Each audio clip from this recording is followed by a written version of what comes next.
Mami, walang nectar yan. Magandang araw, guys. Ay, nako, si Ate Mikay suwarte naman. Butterfly yun. Butterfly yun. Di nangangagat. It's a butterfly, Kuya Polo. Okay, do you see the butterfly, Rafa?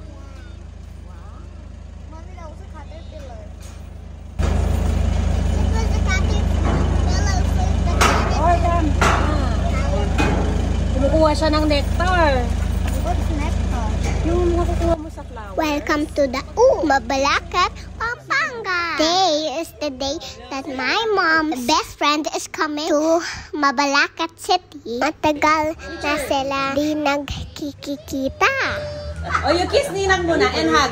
Ay, what? And she is Kuya Paul's Nina. First time nila magkita din. She married mommy's cousin. Tito Marvin, same name ng daddy ko. O, diba? Bongga sila. So, because of that, cousin namin yung daughter nila, si Yasi. We are so happy we met her. After their visit, we went to the church to attend the Holy Mass with the whole complete kami. But I miss my daddy sa Dubai siya. Kasama na talaga yung... After church, we went to Jollibee. Walang picture, walang video kasi gulo kami.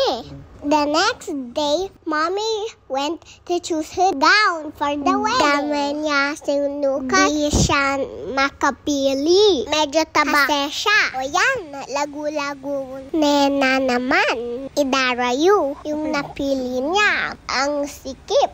After that, meet na naman namin si Tita Tools.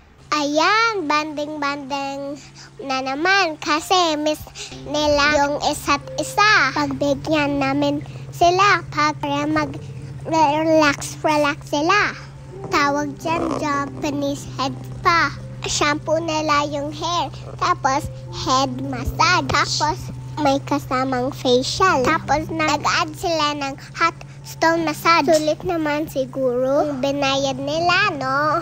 Kasi nakatulog si Mami. Malakas yung hilik. Pagod yarn. Mag-deny. Aminin. And while the mommies are relaxing, the kids went out to play. We went to Kids Zuna in Marquee Mall and in Angeles City.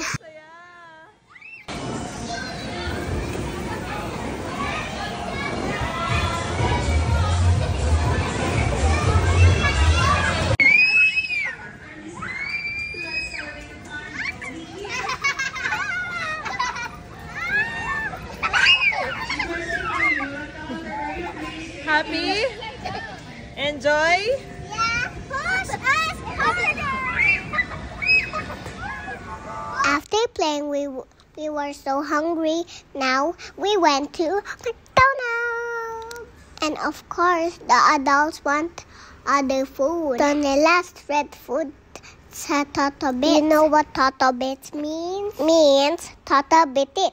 You know what Bitis means foot in Kapampangan. Toto means hang. So Toto Bits means hanging feet.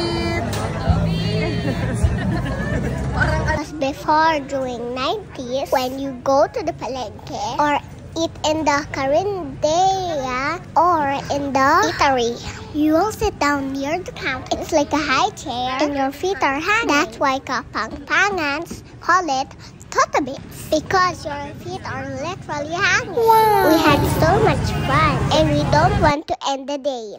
So the adults decided to have some coffee. That means kids have a lot of time to play. And we also ordered a strawberry drink, which I don't really know the exact title. That drink tastes good and it's allowed for kids. This is one of the highlights for this year's vacation. We are looking forward again to see Yasi next time. I love you, Yasi! Hanggang sa muli. Thanks for watching. Please like, share, and follow. Goodbye!